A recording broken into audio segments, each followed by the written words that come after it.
तो मूवी की शुरुआत में डॉन थिलगन को एक बच्चा मिलता है जिसके बाप की हाल ही में मौत हो गई थी। तब थिलगन की बीवी संध्या उस बच्चे को पालने की जिम्मेदारी लेती है, क्योंकि उनका शादी के इतने साल बाद भी बच्चा नहीं हुआ था और इस पर थिलगन भी मान जाता है, लेकिन वह कभी भी उस बच्चे को अपना नहीं मानता था। इसके बाद यह लोग उस बच्चे का नाम पारी रखते हैं और जब पारी थोड़ा बड़ा होता है तो संध्या देखती है कि पारी कभी भी हंसता नहीं है। इसीलिए उसे बहुत दुख होता है कि ना जाने पारी को क्या दिक्कत है जो उसके चेहरे पर मुस्कान ही नहीं आती। खैर, संध्या पारी का जो मन करता है उसे वही कराती है और इसी के चलते पारी कराटे सीखने लगता है। फिर एक दिन संध्या की हालत काफी ज्यादा खराब हो जाती है और भगवान के पास जाने से पहले संध्या पारी को बता देती है कि हम तुम्हारे असली माँ बाप नहीं हैं, पर मेरे जाने के बाद तुम अपने पापा का ख्याल रखना। यहाँ पारी संध्या से इतना प्यार करता था, इसलिए वह उसकी बात मान लेता है। फिर जब तिथिलगन संध्या का अंतिम संस्कार कर देता है तो वहां पारी को उदास देखकर एक लड़की रुक्मणी उसके पास आती है। वह उसे उदासी का कारण पूछती है, पर पारी कुछ भी नहीं बोलता। हालांकि रुक्मणी किसी ना किसी बहाने से पारी से बात करती रहती है, जो कहीं ना कहीं पारी को अच्छा लगता है। इसके बाद हम देखते हैं कि जैसे जैसे पारी बड़ा होता है उसका गुस्सा बढ़ता जाता है और कई बार तो उसने अपने पापा थिलगन की जान भी बचाई थी, पर तब भी थिलगन उसे अपना बेटा नहीं मानता। अब हमें कई साल बाद अफ्रीका का सीन दिखाया जाता है, जहां अफ्रीकन माफिया एक कंटेनर खोलते हैं तो उन्हें सिर्फ मछली दिखती है और वह सीधा इंडिया में फोन घुमा देते हैं। असल में उन्हें मछली की जगह किसी गोल्डन फिश के आने की उम्मीद थी, पर उन्हें यहां पागल बना दिया गया था। अब ऐसा क्यों, ये हमें आगे पता चलेगा। इधर हम पारी को देखते हैं जो अब बड़ा हो गया था और उसका पूरे शहर में नाम चलता है, जिससे तिलक भी घबराता है। आज पारी शहर के सारे गुंडों को बुलाकर अनाउंस करता है कि आज मेरी शादी है, इसीलिए अब मैं यह बुरे कामों से कोसों दूर जा रहा हूं। इसलिए कोई भी मुझे और मेरी पत्नी को परेशान करने मत आना, क्योंकि मेरी वाली को खून खराबा नहीं पसंद। जिस पर सारे लोग मान जाते हैं, क्योंकि पारी से कोई भिड़ना नहीं चाहता था। फिर हमें पारी और उसकी होने वाली बीवी के बारे में दिखाते हैं, जो असल में रुक्मणी ही थी। जब पारी बड़ा हुआ तो एक बार गलती से वह रुक्मणी से मिला था और रुक्मणी उसे देखते ही पहचान गई थी। तब पारी ने भी रुक्मणी से अपने दिल की बात बता दी। हालांकि अब रुक्मणी जानवरों की डॉक्टर बन चुकी है और वह भी पारी को पसंद करती थी, जिसके बाद इन दोनों की लव स्टोरी शुरू हो गई। अब सीन प्रेजेंट में आता है, जहां थिलगन ने दूसरी शादी कर ली थी और उसे उसका एक बेटा है।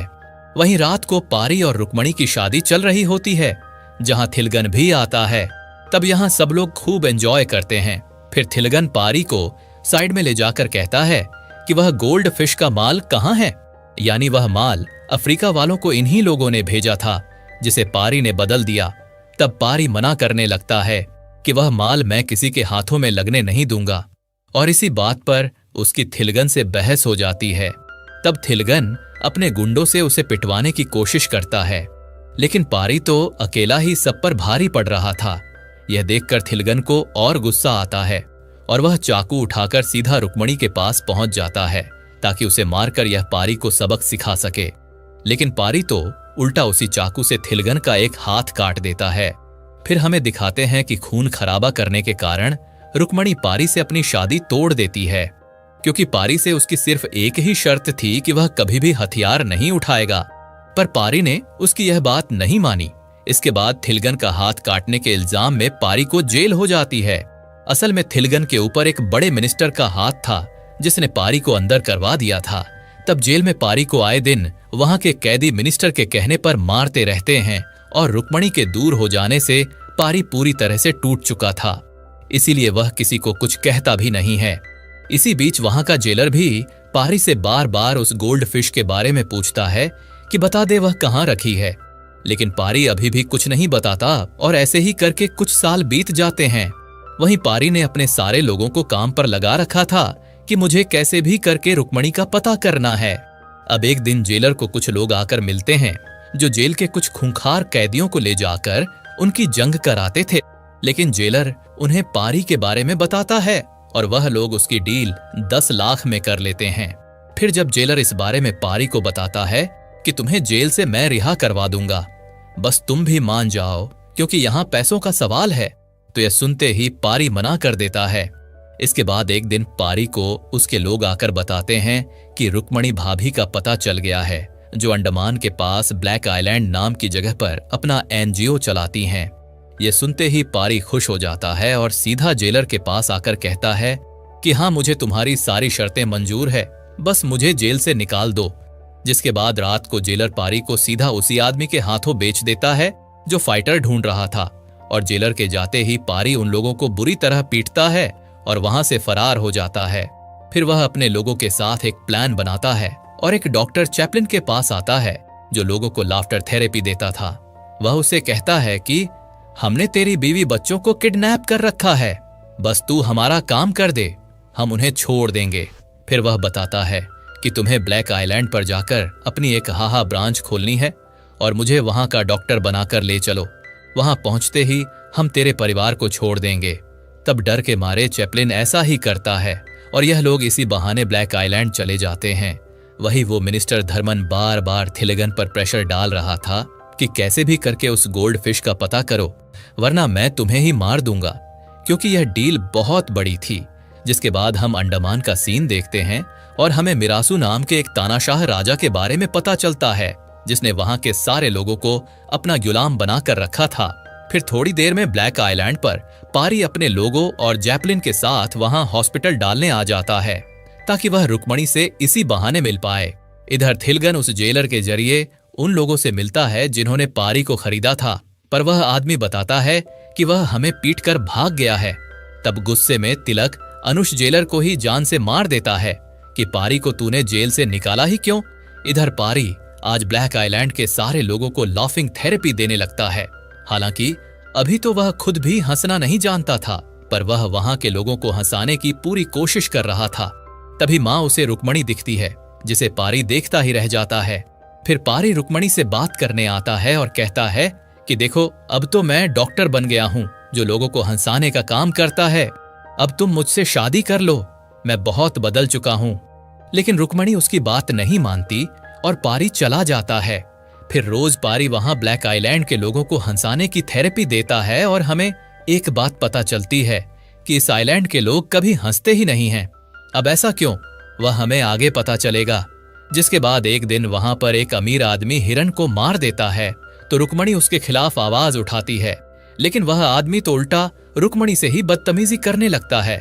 तब पारी को गुस्सा तो बहुत आता है, लेकिन वो रुक्मणी के सामने उन लोगों को कुछ भी कह नहीं पाता, वरना रुक्मणी इस बार तो उसका चेहरा भी नहीं देखेगी। लेकिन फिर पारी से जब अपना गुस्सा बर्दाश्त नहीं होता, तो वह उन लोगों के अड्डे पर पहुंच जाता है और वहां सारे लोगों को बड़ी बुरी तरह पीटता है। फिर पारी सीधा रुक्मणी के पास आकर उससे प्यार भरी बातें करने लगता है और रुक्मणी को भी लगता है कि शायद पारी अब बदल गया है।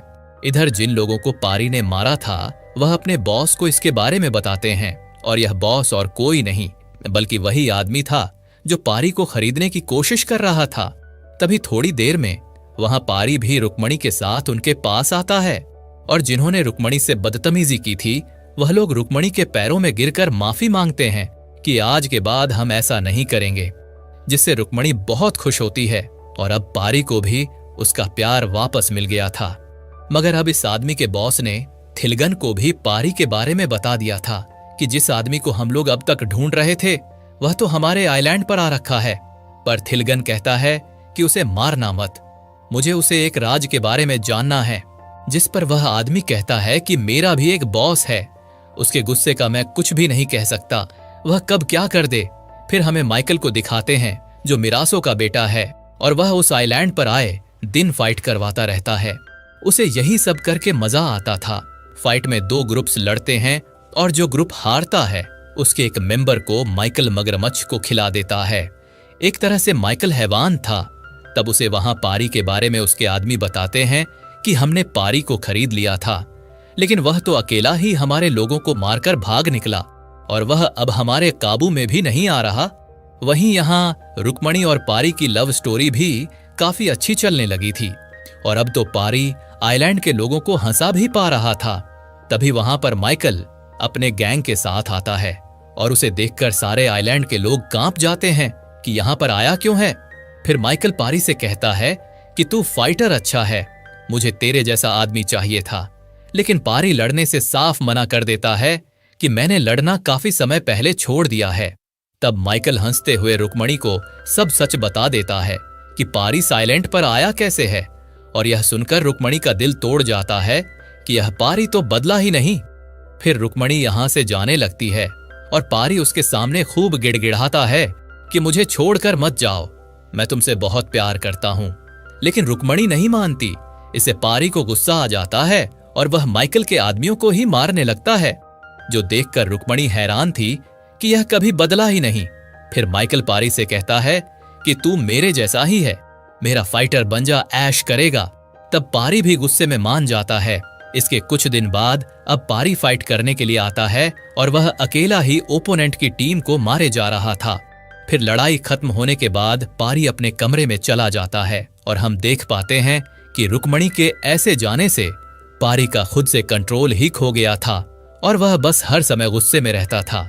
तभी एक दिन पारी के पास तिलग्ना आता है, जो रुक्मणी को भी किडनैप करके अपने साथ लाया था। तब वह पारी से बार बार पूछता है कि बता दे गोल्ड फिश कहाँ है, वरना अच्छा नहीं होगा। लेकिन पारी उसे कुछ भी नहीं बताता और कहता है कि सच जानकर तुम मुझे और रुक्मणी दोनों को मार दोगे। तभी हम देखते हैं कि शहर में माइकल के कुछ गुंडों ने थिलगन के असली बेटे को किडनैप कर लिया है, वह भी पारी के कहने पर। और यह जानकर थिलगन के होश उड़ जाते हैं। वह पारी से कहता है कि मेरे बेटे को जाने दे, मैं तुझे कुछ भी नहीं करूंगा। तब पारी भी कहता है कि मैं गोल्ड फिश के बारे में तुझे कभी नहीं बताऊंगा, जा जो करना है कर ले। फिर वहां से रुक्मणी भी चली जाती है। अब जब पारी अकेला बैठा होता है तभी उसे वहां के कुछ लोग मारने आते हैं, जो असल में मिरासू और माइकल के जुर्म से तंग आ गए थे। और वह पारी को इसीलिए मारना चाहते थे क्योंकि पारी हर फाइट में उनके लोगों को हरा देता था, जिससे आए दिन उनके साथियों को माइकल मारे जा रहा था। तब वह लोग पारी पर हमला कर देते हैं और उन्हें तभी पारी के पेट पर एक त्रिशूल जैसा निशान बना दिखता है, जो देखकर उनके होश उड़ जाते हैं और वह लोग रोते हुए कहते हैं कि हमारा मसीहा आ गया है हमें बचाने के लिए, जो सुनकर पारी भी हैरान था। फिर वह लोग पारी को एक कहानी सुनाते हैं कि यह आइलैंड मेरासू ने अंग्रेजों से ले लिया था, जिसके बाद उसका ही कब्जा यहाँ पर हो गया। उसने यहाँ के लोगों को गुलाम बनाकर रख दिया और उन पर खूब अत्याचार करता था। फिर एक दिन जब यहाँ के सारे लोगों ने कई सालों की जमा पूंजी इकट्ठा कर कर हमारे देवता को सोने का त्रिशूल चढ़ाने की कोशिश की, तो उसमें भी मिरासों ने हाथ डाल दिया और खुद त्रिशूल चढ़ाने चल दिया। तभी वहां के पुजारी में देवता आ गए और उन्होंने भविष्यवाणी करी कि यह सोने का त्रिशूल उसके ही हाथों से एक्सेप्ट किया जाएगा, जो मिरासू को मारेगा और उसके पेट पर त्रिशूल का निशान होगा। जो सुनकर मिरासू डर गया और उसने फिर हर जगह नजर रखवानी शुरू कर दी, ताकि कहीं भी त्रिशूल के चिन्ह वाला बच्चा पैदा हो तो वह उसे मार दे। इस दौरान उसने कई बच्चों को यूं ही मौत के घाट उतार दिया। फिर एक दिन एक औरत को जुड़वा बच्चे पैदा हुए, जिनमें से एक के पेट पर यह त्रिशूल का निशान था। तब आइलैंड के लोगों ने एक आदमी के जरिए उस बच्चे को वहां से भगा दिया और कहा 20 साल बाद उसे लेकर आ जाना। और फिर मिरासों के लोगों ने जब आकर जांच की तो इन लोगों ने झूठ कह दिया कि एक ही बच्चा पैदा हुआ था। इसी कारण इस बच्चे की जान बच गई और यह बच्चा कोई और नहीं बल्कि पारी ही है, जिस आइलैंड का वही आदमी ले गया था जहां संडिया को वह मिला और उसने उसे पाला था। और दोस्तों, मिरासू के अत्याचार के कारण ही यहाँ के लोग हंसना भूल गए थे और यही कारण था कि पारी को भी हंसी नहीं आती थी, क्योंकि था तो वह इन्हीं का खून। फिर पारी यह सब जानकर खूब रोता है और अपने माँ बाप से भी जाकर मिलता है। इसके बाद पारी इनसे कहता है कि मैं अब आप पर कभी भी अन्याय नहीं होने दूंगा। फिर अगले दिन दोबारा फाइट का दिन आता है, जहां पारी माइकल से कहता है कि इस बार मैं तुम्हारे फाइटर से लड़ना चाहता हूं, जिस पर माइकल मान जाता है और पारी लाइन से सारे लोगों को धूल चटा देता है। फिर पारी अपने साथियों को बुलाता है और माइकल यह देखकर हैरान था कि यह कर क्या रहा है। तब पारी कहता है कि अब तो मैं तेरे बाप और तुझे मारूंगा, तुम दोनों ने बहुत अत्याचार कर लिया। जिसके बाद यह लोग लाइन से माइकल के लोगों को मारने लगते हैं और पारी भी माइकल को खूब मारता है। फिर वो माइकल को वहीं टांग देता है जहां हारे हुए लोगों को वो टांगता था मगरमच्छ के खाने के लिए। जिसके बाद वह सीधा मिरासू को मारने आता है, लेकिन पारी को देखते ही डर के मारे मिरासू खुद को ही गोली मार लेता है। जो देखकर पारी खूब हंसता है कि यह कितना बड़ा डरपोक था, और फिर वह उसके घर में आग लगाकर निकल जाता है। फिर पारी वह सोने का त्रिशूल ले जाकर उन्हीं भगवान को चढ़ाता है, और सच जानने के बाद रुक्मणी ने भी पारी को एक्सेप्ट कर लिया था। वहीं थिलागन जब पारी को ढूंढते ढूंढते माइकल के अड्डे पर पहुंचता है तो सबसे पहले वह माइकल को नीचे उतारता है, क्योंकि माइकल ही जानता था कि पारी कहां गया होगा। इसके बाद यह लोग सीधा पारी को मारने पहुंचते हैं, लेकिन यहां तो पारी अपने लोगों के साथ पहले से ही तैयार था। तब थिलागन पूछता है कि बता दे गोल्ड फिश कहां है, वरना मेरे आदमी किसी को भी नहीं छोड़ेंगे। और सबके हाथों में बड़ी बड़ी बंदूकें हैं, जिस पर पारी अपने लोगों को अपनी अपनी पोजीशन लेने के लिए कहता है, और सबके हाथों में बजूका थी। यह देखकर माइकल के होश उड़ जाते हैं, और यहां रिवील होता है कि गोल्ड फिश और कुछ नहीं बल्कि यह 400 बजूका का कॉन्ट्रैक्ट था, जो देखकर पारी ने ही गायब कर दिया था, क्योंकि इसका इस्तेमाल आतंक फैलाने के लिए हो सकता था, इसलिए वह इसका पता नहीं बता रहा था। साथ ही पारी यह बजूका अपने साथ इसे आइलैंड पर ले आया था। यह देखकर थिलगन को बहुत गुस्सा आता है, और वह जैसे ही आगे बढ़ता है तो पारी की मां एक बजूका फायर कर देती है, जो देखकर इन लोगों के होश उड़ जाते हैं। और फिर थिलगन और माइकल चुपचाप खुद को सरेंडर कर देते हैं, क्योंकि उनके सामने 400 बजूका थी। इसके बाद पारी की शादी रुक्मणी से हो जाती है, और एक चौंकाने वाली बात तो यह थी कि उन 400 बजूका में से केवल एक ही चलती थी, जो पारी की मां ने चलाई थी। यह जानकर माइकल हंसने लगता है कि इसने हमारा पागल बना दिया। वहीं पारी ने यह सारी बजूका पुलिस के हाथों में सौंप दी थी, जिससे यह बात मीडिया में पहुंच गई, और उसकी डील में मिनिस्टर धर्मन का नाम आया, जिसके बाद उसे भी जेल की सजा हो गई। यहीं पर यह मूवी खत्म होती है। दोस्तों, आपको यह मूवी कैसी लगी हमें कमेंट में जरूर बताना। वैसे अगर आपको छोटा सा रिव्यू दूं तो मूवी की स्टोरी लाइन अच्छी थी, पर कहीं कहीं लगता है कि काश ये मूवी थोड़ी छोटी बनाई होती तो अच्छा रहता। मूवी बहुत ही ज्यादा ड्रैग फील कराती है। बाकी ओवरऑल मूवी अच्छी है, जो एक टाइप की लव स्टोरी थी। बाकी आपको यह कहानी कैसी लगी हमें कमेंट में बताना।